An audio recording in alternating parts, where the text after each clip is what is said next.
makan teratur dan adanya sarapan itu terbukti melakukan ada sarapan teratur sama yang makan 3 kali sehari ini, dia berat badannya rata-rata lebih ideal dibandingkan dengan makan tidak teratur, dan dia risiko penyakitnya lebih rendah. Jadi kalau misalnya kita makan tidak teratur juga, hormon dalam badan berubah, jadi risiko penyakit meningkat.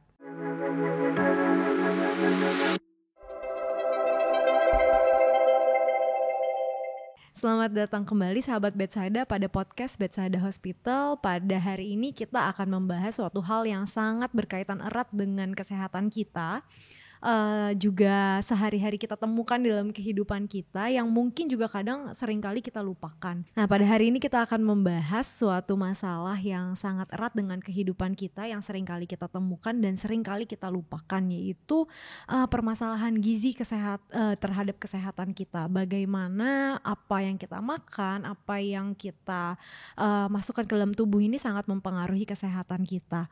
Sampai bahkan ada pepatah yang mengatakan we are what we eat. Nah, hari ini kita sudah kedatangan dengan seorang dokter ahli gizi. Mari kita bertanya-tanya lebih lanjut. Mari kita sambut Dr. Ingrid Budiman, spesialis gizi klinik di Bethsaida Hospital. Selamat datang dokter di podcast Bethsaida, dokter. Dok, nah terima kasih waktunya. Sebelumnya dok, mungkin kita akan tanya-tanya sedikit ya dok. Nah, gimana sih dok, apa yang kita makan itu atau ya yang sehari-hari kita konsumsi itu mempengaruhi erat terhadap kesehatan tubuh kita, dokter? Ya, jadi untuk kaitannya ke kesehatan tubuh pasti berhubungan sama sistem imun. Nah, sistem imun itu bisa bekerja secara optimal kalau kita gizinya bagus. Apalagi kalau yang berhubungan dengan langsung sama dunia luar, kayak yang mulai dari kulit, sistem saluran pernapasan, pencernaan, itu kan langsung berhubungan sama dunia luar. Itu dulu yang kita perkuat. Terus yang sering keliru mungkin kalau kita sebut sistem imun, orang langsung tanya, minum vitamin apa ya dok? Padahal yang kita perlukan kan semuanya penting, bukan cuma vitamin. Jadi kalau zat gizi itu semuanya penting, dia bekerja sama. Jadi yang pertama kita penuhi dulu yang namanya makronutrien. Makronutrien itu zat gizi yang kita butuhkan dalam jumlah besar, kayak karbohidrat, protein, lemak. Itu dulu kita penuhi, baru ngomong yang lain, yang mikronutrien yang kita butuhkan dalam jumlah kecil. Itu vitamin sama mineral. Jadi mineral itu sama vitamin terakhir ngomongnya, penuhi dulu kayak karbohidrat, protein sama lemak. Nah, yang jangan lupa juga zat gizi air. Kadang-kadang kita nggak menganggap air itu sebagai zat gizi. Jadi kadang-kadang kita kurang, mungkin minumnya pas ingat atau pas haus, padahal itu penting. Nah, terus untuk yang makronutrien kayak karbo kan sebenarnya gampang sih. Kalau misalnya bisa makan nasi aja nggak apa-apa. Terus yang lain-lain ada. Jadi kalau makan kayak nasi, lauk pauk sama sayur sebisa mungkin lengkap karena semuanya ada mikronutrien, terus makronutrien. Sama jangan lupa airnya sekitar 8-10 gelas per hari. Baik dokter. Oke dok. Nah, untuk sekarang ini kan banyak nih trennya dok. Yang dokter udah sebutin juga, sebenarnya kan kita penting semuanya. Karbohidrat, protein, lemak, itu kan kita butuhkan semua dok. Nah, sedangkan banyak banget nih tren-tren sekarang dok yang gak boleh makan karbo. Nah, itu gimana dok pendapat dokter?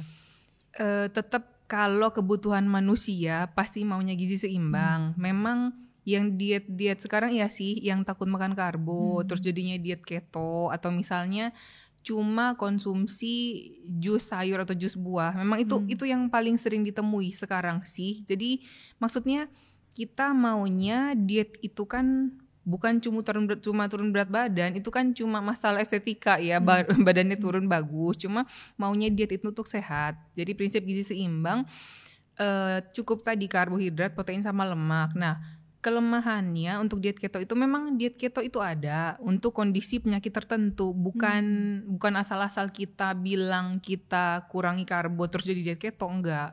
Jadi untuk diet keto itu memang kita kurangin banget karbo, tetapi apa yang masuk dalam badan juga dihitung dan jenisnya juga kita pilih. Misalnya kalau yang banyak di medsos biasanya ya sih salah sih ya. Jadi misalnya diet keto jadi saya yang penting gak makan nasi, gak makan tepung, gak makan gula, yang saya makan daging banyak-banyak nih misalnya, atau saya makan gorengan boleh sebanyak-banyaknya sama daging. Itu kan salah. Itu berarti hanya menghindari karbo, tapi mungkin berat badannya turun tapi nggak sehat. Tujuan kita selalu mau sehat, bukan cuma turun berat badan. Jadi kalau misalnya pun kita dalam kondisi butuh diet keto, bisa. Jadi kita kurangin karbo, apalagi karbo yang paling dihindari kan yang manis. Kedua terjelek tepung, karena tepung itu karbo olahan namanya. Nah, yang kita makan bukan daging merah, bukan kayak yang gaji, bukan yang kayak gorengan. Makan yang penting kayak yang ikan boleh, terus ayam buang kulit boleh, putih telur boleh, kemudian tahu, tempe, kacang merah, kacang hijau masih boleh kok. Yang sekarang itu pokoknya yang salah karena asal kurangin karbo, yang masuk sudah nggak diperhatikan lagi. Nah, kemudian untuk yang dietnya cuma makan sayur atau buah. Nah, itu sih memang katanya cepat turun berat badan. Kan itu hitungannya berarti defisit kalorinya ekstrim. Kalau kita diet seperti itu, yang cadangan kan ada cadangan makanan dalam badan kita namanya glikogen. Itu di hati sama di otot ada. Kalau kita sangat kurang makan, badan akan pakai cadangan itu dulu. Glikogen itu di otot, di hati ada. Nah, glikogen sifatnya mengikat air. Begitu kita kurang banget makan, badan pakai glikogen dan membuang air. Jadi pada saat itu kita merasa turun berat badan, padahal mayoritasnya air yang turun. Nah, terus jangan lupa kalau karbohidrat kalau sayur sama buah itu kan cuma karbohidrat, tidak ada proteinnya. Jadi badan kita kan berusaha cari mana nih sumber protein yang kita bisa pakai untuk metabolisme. Nah, badan ngambillah di otot. Jadi terjadi penurunan massa otot. Sedangkan otot itu dia salah satu tugasnya itu bakarin energi dalam badan. Jadi begitu kita cuma makan sayur sama buah saja, massa otot berkurang. Jadi begitu selesai diet, cepet naik berat badannya karena otot yang tadinya banyak untuk bakar energi sudah berkurang. Jadi kelemahannya di situ. Tapi itu yang populer karena cepet kan, kita lihat kilonya cukup cepet turun, tetapi setelah itu cepet naik lagi, balik lagi. Karena itu yang terjadi. Oke, Dok. Nah, kalau dalam sehari-hari praktek, Dok, kendalanya apa sih, Dok, sama pasien-pasien yang diet itu, kendalanya apa, Dok, yang dokter sering banget temuin?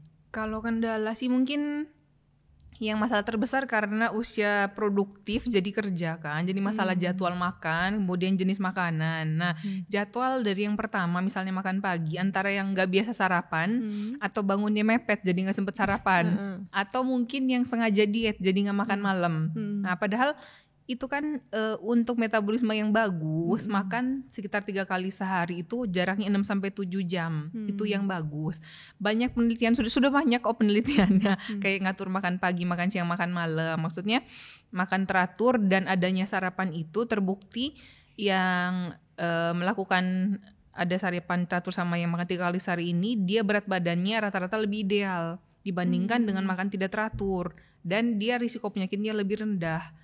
Jadi kalau misalnya kita makan tidak teratur juga, hormon dalam badan berubah, jadi risiko penyakit meningkat. Baik, gitu. Kemudian kalau sudah berhasil bisa makan 3 kali sehari, jenisnya lagi dipikirkan. Jadi tadi kan kalau karbo perlu, cuma memang yang paling jelek yang nggak usah dimakan yang manis, kedua tepung. Kalau misalnya memang terpaksa banget pagi bisanya cuma roti, ya udah nggak apa-apa. Tapi mungkin nggak usah pakai olesan manis lagi. Jadi pakai misalnya isi ayam, isi ikan, isi daging. Jadi paling tidak ada proteinnya pagi-pagi. Tapi kalau siang sama malam sih jarang ya orang kayak yang buru-buru. Jadi bisa lah misalnya makan nasi, lauk pauk sama sayur. Cuma nanti diperhatikan cara masaknya.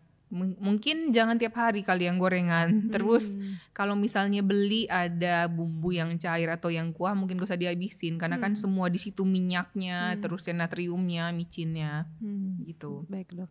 Jadi sebenarnya untuk tips diet yang baik itu tetap makan 3 kali sehari ya, Dokter, dengan porsi takaran tertentu, dengan cara olahannya tertentu ya, Dok. Nah, kalau nyemil boleh nggak, Dok? Kalau ngemil sebenarnya ada jatahnya. Nah, kalau ngemil itu jeleknya barang-barang cemilan itu kan bukan cuma makanan, minuman juga. Dia itu bentuk atau ukurannya bisa kecil, tapi biasanya banyak tepung, banyak gula sama digoreng, jadi kalorinya sangat tinggi. Barang yang kita lihatnya kecil itu bisa sama dengan makan 1 porsi nasi. Kelemahannya cemilan itu. Nah, masalah cemilan kalau misalnya masih berupa buah boleh kok. Buah misalnya sebesar kepalan telapak kita 3 kali sehari masih boleh.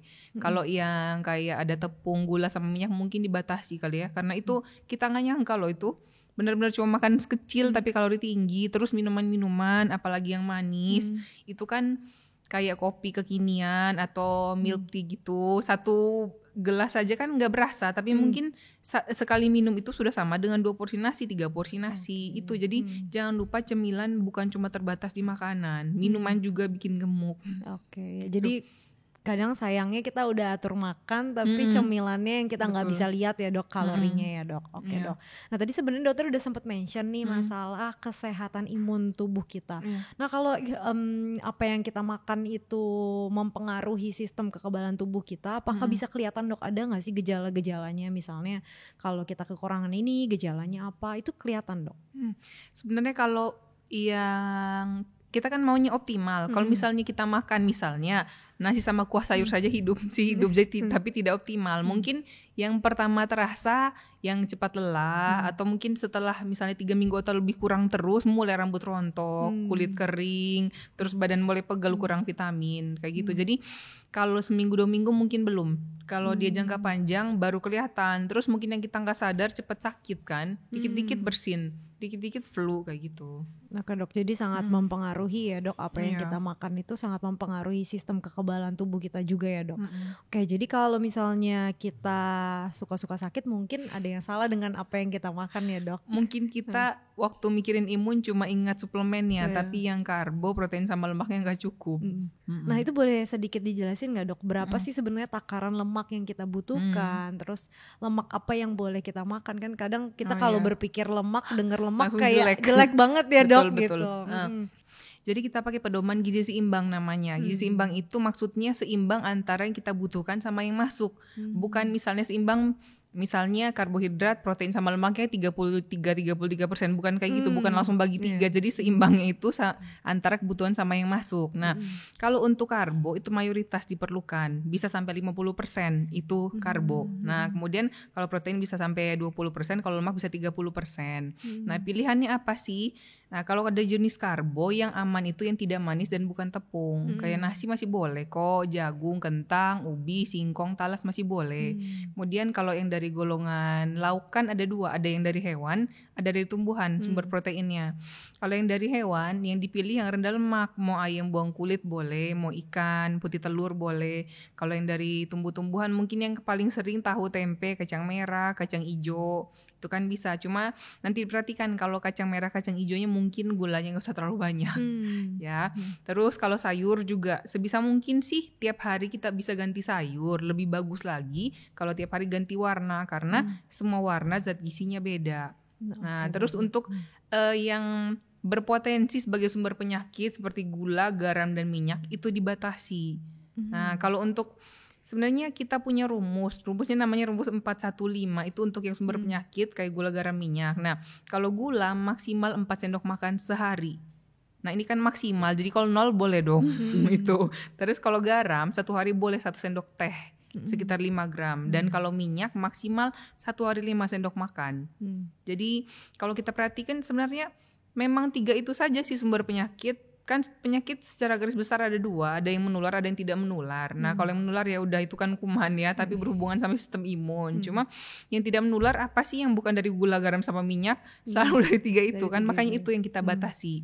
Nah, terus kalau ukurannya gimana sih? Maksudnya porsi saya sama dokter Jessica pasti beda. Jadi kita punya standar ukuran sebenarnya. Kalau misalnya ke dokter gizi pasti ada gram-gramnya, langsung ribet. Tapi kita punya ada food model. Jadi kita ngomongin gramnya ada contohnya. Nah, kalau untuk golongan karbo, sekali makan itu dia 3-4 porsi sehari. Mungkin kalau cewek mungkin 1 kali makan 1 kepal segini.